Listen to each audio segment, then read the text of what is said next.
اسی کو حق مانتے ہیں، وہ اللہ تعالیٰ کی بھیجی ہوئی تمام کتابوں پر ایمان رکھتے ہیں۔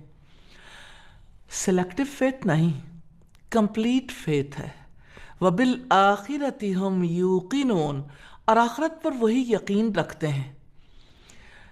یقین وہ کیفیت ہے جو انسان کے ڈیسیژن بدل دیتی ہے۔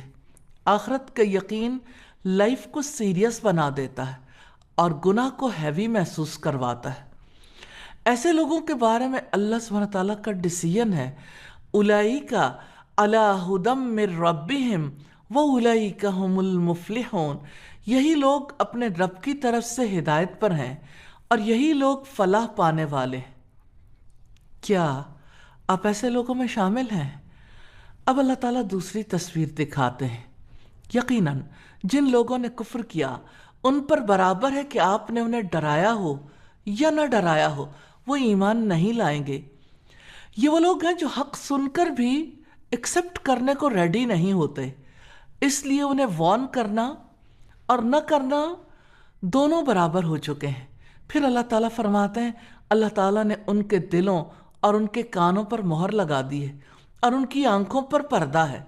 یہ سیل اچانک نہیں لگتی، یہ اللہ تعالیٰ کی بات کو بار بار اگنور کرنے اور ایگو موڈ کا کانسیکوینس ہوتی ہے۔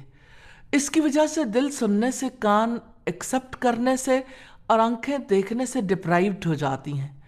وَلَهُمْ عَذَابٌ عَظِيمٌ، اور ان کے لیے بہت بڑا عذاب ہے۔ جب انسان حق بات سن کر ایکسپٹ نہیں کرتا تو پھر فائنل آؤٹ کم بہت ہاربل ہوتا ہے۔ سیلف چیک مومنٹ ہے، آئیے رک کر غور کر لیں، کیا میں اللہ تعالیٰ کی بات سننے کے لیے ریڈی ہوں؟ کور میسج آف رکوع ہے، یہ رکوع بتاتا ہے کہ قرآن گائیڈنس ہے، مگر فائدہ صرف ان کو ہوتا ہے جو اوپن ہارٹ کے ساتھ آئیں۔ جو حق سن کر ریجیکٹ کر دیں ان پر سیل لگ جاتی ہے۔ ڈبل سٹینڈرڈز، ہپوکریسی، منافقت، وہ بیماری جو ایمان کو اندر سے کھا جاتی ہے۔ کچھ لوگ ایسے ہوتے ہیں جو ایمان کی بات تو کرتے ہیں مگر ریالٹی میں وہ ایمان والے نہیں ہوتے۔ یہ رکوع کسی اور کو جج کرنے کے لیے نہیں، اپنا سیلف چیک کرنے کے لیے آیا ہے۔ اللہ سبحانہ تعالیٰ فرماتے ہیں وَمِنَ النَّاسِ مَن يَقُولُ آمَنَّا بِاللَّهِ وَبِالْيَوْمِ الْآخِرِ وَمَا هُمْ بِمُؤْمِنِينَ، اور لوگوں میں سے کچھ وہ بھی ہیں جو کہتے ہیں کہ ہم اللہ تعالیٰ اور آخرت کے دن پر ایمان لائے، حالانکہ وہ ہرگز ایمان والے نہیں۔ یہ مسئلہ زبان کا نہیں، دل کا ہے۔ یہ ہپوکریسی ہے، وہ اللہ تعالیٰ کو دھوکہ دیتے ہیں اور ان لوگوں کو جو ایمان لائے، حالانکہ وہ اپنی جانوں کے سوا کسی کو دھوکہ نہیں دیتے اور وہ شعور نہیں رکھتے۔ روٹ پرابلم ہے دل کی بیماری، فی قلوبہم مرض فزادہم اللہ مرضا، ان کے دلوں میں ایک بیماری ہے تو اللہ تعالیٰ نے ان کی بیماری میں اضافہ کر دیا۔ اللہ سبحانہ تعالیٰ واضح کرتے ہیں کہ ہپوکریسی دل کی بیماری ہے۔ اس بیماری میں دو چیزیں آتی ہیں، ڈاؤٹس اینڈ ڈیزائرز۔ جب انسان اس بیماری کے ساتھ جیتا رہتا ہے اور علاج کی کوشش نہیں کرتا تو اللہ تعالیٰ اس بیماری کو بڑھا دیتے ہیں۔ یہ انجسٹس نہیں، یہ ان کی چوائسز کا رزلٹ ہے اور ان کے لیے دردناک عذاب ہے، اس وجہ سے کہ وہ جھوٹ بولتے تھے۔ وَإِذَا قِيلَ لَهُمْ لَا تُفْسِدُوا فِي الْأَرْضِ قَالُوا إِنَّمَا نَحْنُ مُصْلِحُونَ، اور جب ان سے کہا جاتا ہے کہ زمین میں فساد نہ پھیلاؤ تو وہ کہتے ہیں کہ یقیناً ہم اصلاح کرنے والے ہیں۔ یہ ہپوکریسی کی ڈینجرس فارم ہے، غلط کام کرنا درست نام کے ساتھ۔ یہ کرپشن کو ریفارم کہنا ہے۔ اللہ تعالیٰ فرماتے سن لو، در حقیقت یہی لوگ فساد کرنے والے ہیں لیکن وہ نہیں سمجھتے۔ اہل ایمان کو حقیر سمجھنا، بلیٹلنگ پیپل آف فیتھ، اور جب ان ایمان لاؤ جس طرح لوگ ایمان لائے تو کہتے ہیں کہ ہم اسی طرح ایمان لائیں جس طرح بے وقوف ایمان لائے۔ یہ لوگ کہتے ہیں کہ ہم بھی ویسے ایمان لائیں جیسے یہ فلش اور لو آئی کیو والے لوگ اپنی ایگو، کمفرٹ اور کنٹرول سب کچھ اللہ تعالیٰ کے لیے چھوڑ دیتے ہیں۔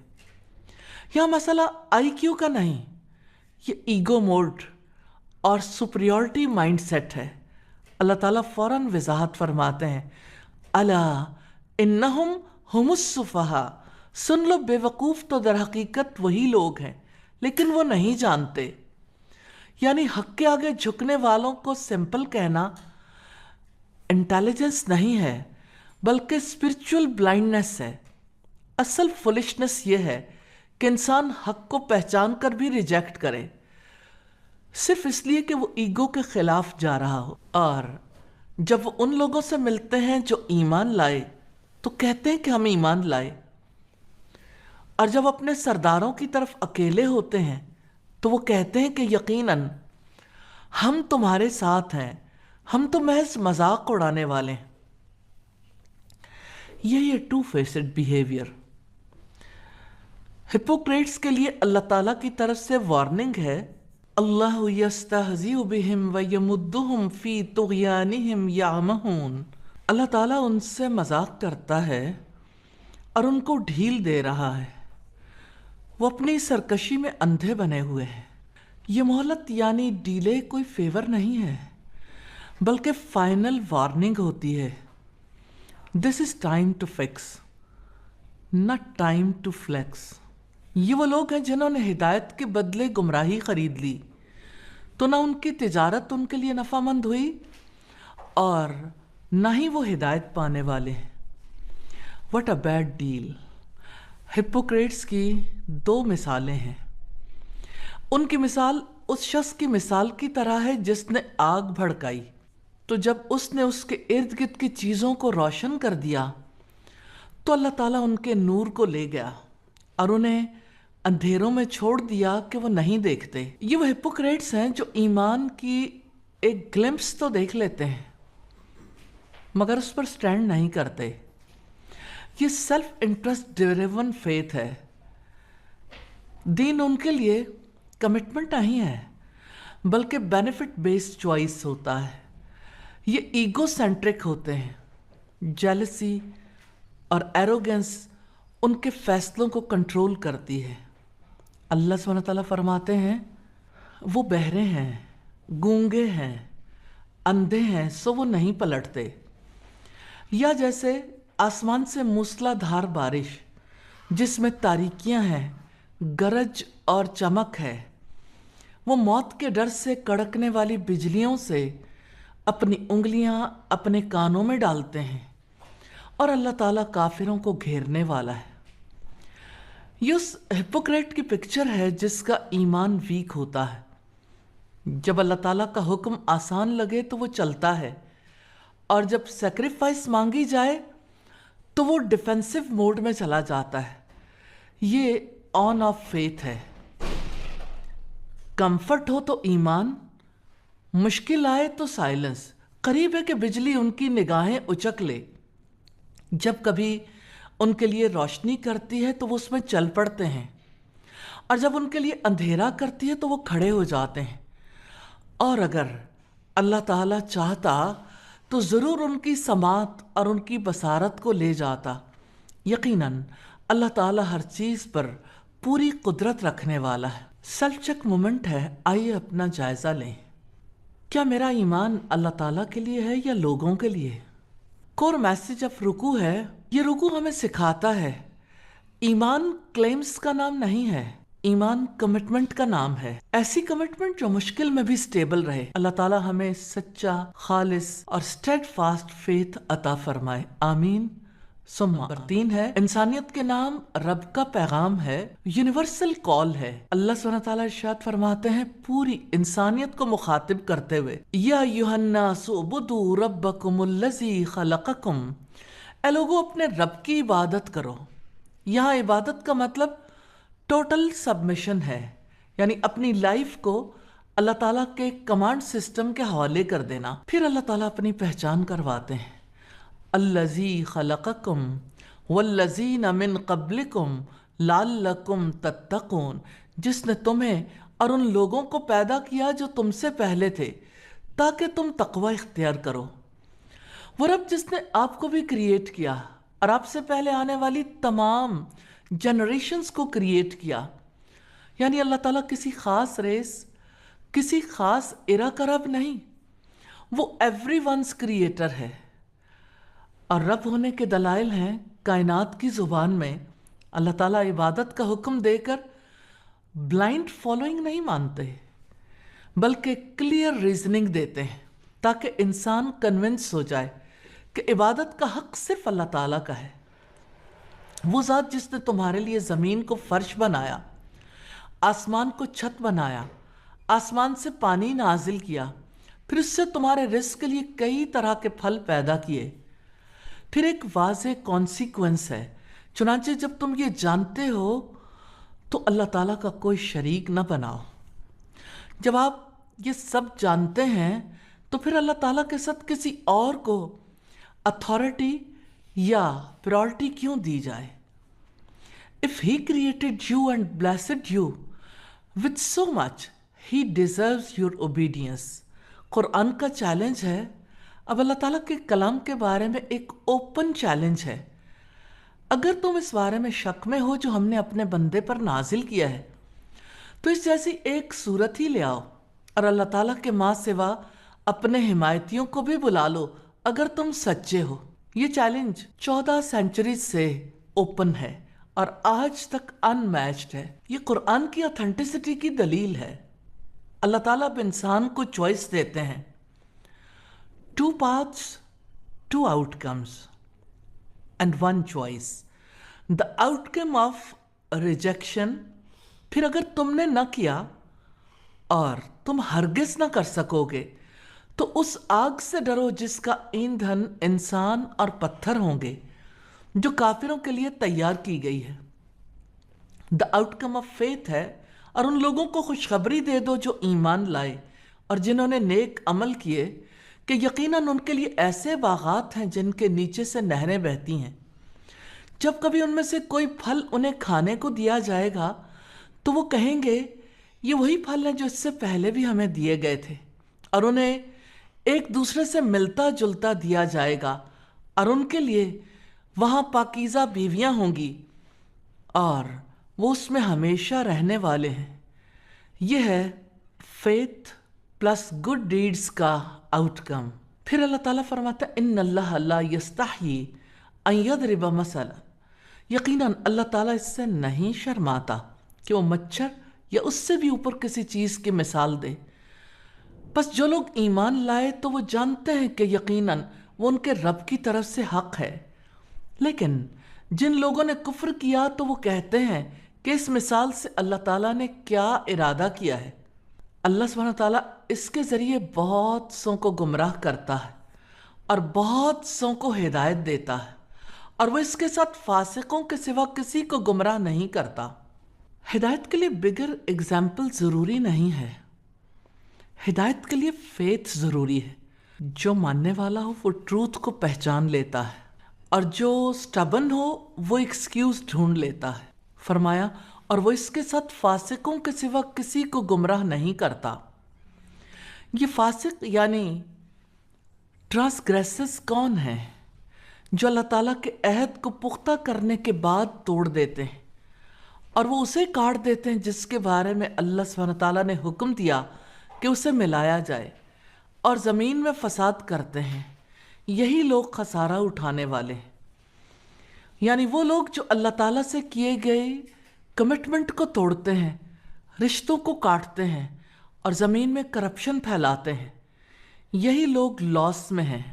انسان کو جھنجھوڑنے والا سوال ہے کیف تکفرون باللہ، تم کیسے اللہ تعالیٰ کے ساتھ کفر کرتے ہو حالانکہ تم بے جان تھے تو اس نے تمہیں زندگی عطا کی، پھر وہ تمہیں موت دے گا، پھر وہ تمہیں زندہ کرے گا، پھر اسی کی طرف تم لوٹائے جاؤ گے.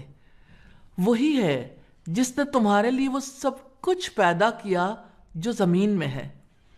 پھر اس نے آسمان کی طرف توجہ فرمائی، پس اس نے ان کو درست کر کے 7 آسمان بنا دیے اور وہ ہر چیز کو خوب جاننے والا ہے. ایک مومنٹ ہے، آئیے رک کر سوچتے ہیں میں کس کا بندہ بن کر جی رہی ہوں، اللہ تعالیٰ کا یا ڈیزائرز کا،